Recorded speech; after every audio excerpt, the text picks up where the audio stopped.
Hey guys, तो आज हम बात करते हैं रेलवे स्टेशन के हालात की कि किस तरह से अपने इंडिया के रेलवे स्टेशंस के हालात हैं। तो जैसे कि आप सभी मोस्टली कभी ना कभी तो ट्रेन से गई होंगे। तो सबसे पहले तो आपको किसी भी डेस्टिनेशन पे जाने के लिए ये देखना होता है कि ट्रेन में बुकिंग अवेलेबल है या नहीं है। पर्टिकुलर आप अगर क्लास से ट्रैवल करना चाहते हो, being a girl I have to travel with AC, ठीक है, तो मुझे सिक्योरिटी लेवल पर देखना पड़ता है कि भाई पर्टिकुलर क्लास में सीट अवेलेबल है या नहीं है। और वो देखने का एक टाइम होता है। अगर आप किसी चलती फिरती सिटी की ओर जा रहे हो, लाइक आप दिल्ली विजिट कर रहे हो, मुंबई विजिट कर रहे हो, पुणे बेंगलोर विजिट कर रहे हो, अहमदाबाद जा रहे हो, तो फिर आपको देखना पड़ेगा कि वहाँ पे जाने के लिए ट्रेन में सीट्स हैं भी कि नहीं। महीने भर पहले से वहाँ पे वेटिंग होती है। तो कैसे ट्रैवल किया जाए? तो या तो फिर आप 3 टाइम्स अमाउंट ज़्यादा पे करो, आप फ्लाइट से चले जाओ, या फिर आप तत्काल में अपना रिजर्वेशन कराओ, जो कि ईजिली नहीं मिलता है। तो ये गलती किसकी है? क्या इसके पीछे रहस्य है कि सीट्स ही अवेलेबल नहीं होती जबकि इतनी सारी ट्रेन्स हैं?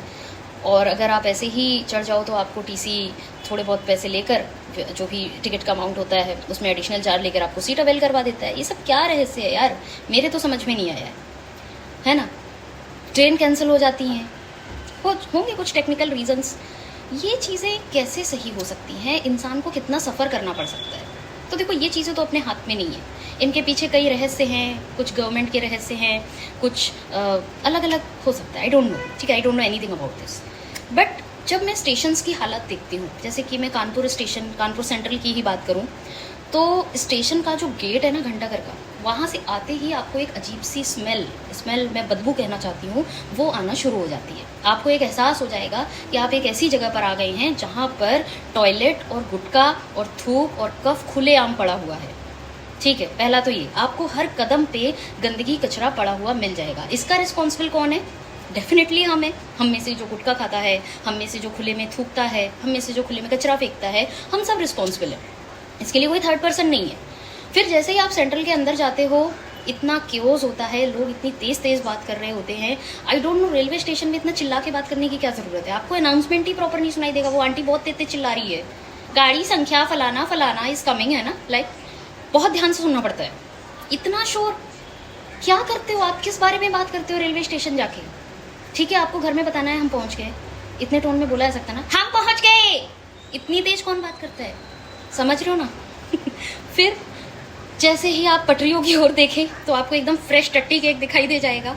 वो टट्टी केक इतनी ज़्यादा मात्रा में होते हैं कि आप देख कर ना वॉमिट कर दोगे वहाँ पे।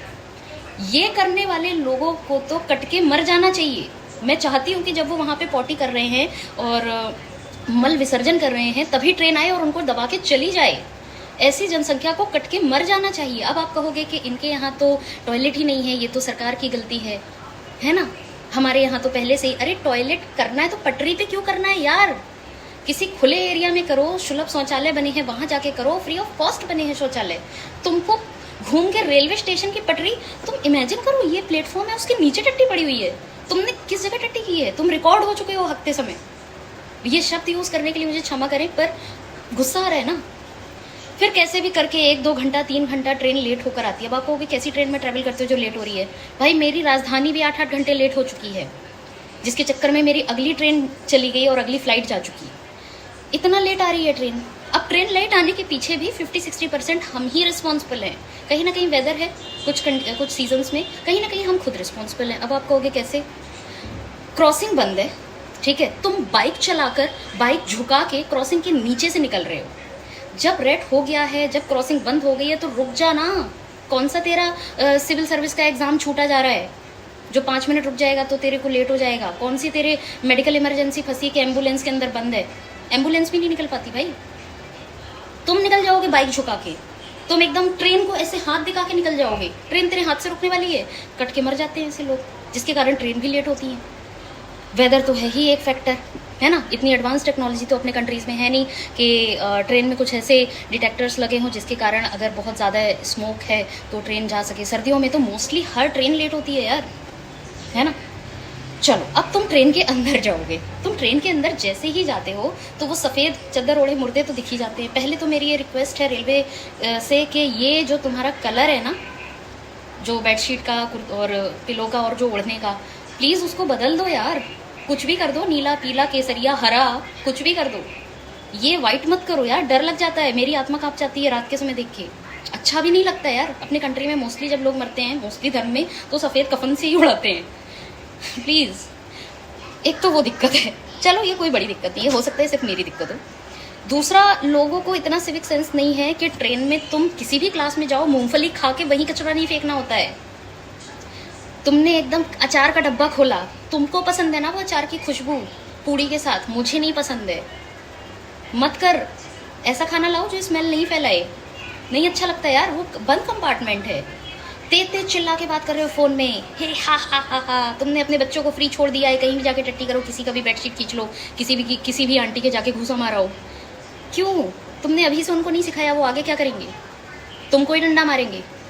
हम जैसे तो सफ़र में 2-4 घंटे के लिए मिलेंगे, लेकिन बाद में वही बच्चे तुमको डंडा मारेंगे अगर तुम नहीं सिखाओगे तो। चिल्ला रहे हैं भाई लोग, आंटियां चिल्ला रही हैं। आंटियों की बड़ी दिक्कत है यार, ट्रेन में ना आके उनको अलग भूत सवार हो जाता है, उनको लगता है कि पूरी ट्रेन मेरे बाप की है। एक सीट में बैठेंगी, अगर आप जनरल से कभी ट्रैवल की हो, मैंने तो बचपन में काफ़ी ट्रैवल किया है, तो वो सीट में एकदम फैल के बैठ जाएंगे। अगर मान लो आंटी की विड्थ इतनी है तो आंटी इसकी ट्वाइस विड्थ को कवर करना चाहती है कि मैं यहाँ कंफर्ट में बैठूंगी, तुमको पूरा कंफर्ट उस सीट में ही लेना है। अरे घर जाके अपने बेड पे लेट के कंफर्ट ले लो यार, वहाँ बैठ के कौन सा कंफर्ट ले रही हूँ? आप जगह नहीं दे सकती है, बीइंग अ लेडी आप एक लेडी को नहीं बैठने देंगी, आपको लेडी से ही ज़्यादा दिक्कत है। खैर चलो, बाकी बातें बाद में करेंगे, वीडियो लंबा होते जा रहा है। अगर आपको मेरी बातें समझ में आ रही हैं, मुझ में कोई कमी है, मुझ में कोई अच्छाई है, तो दोनों ही आप बता सकते हैं, बुरा नहीं मानूंगी, हाँ अच्छा ज़रूर मान सकती हो। चलो बाय।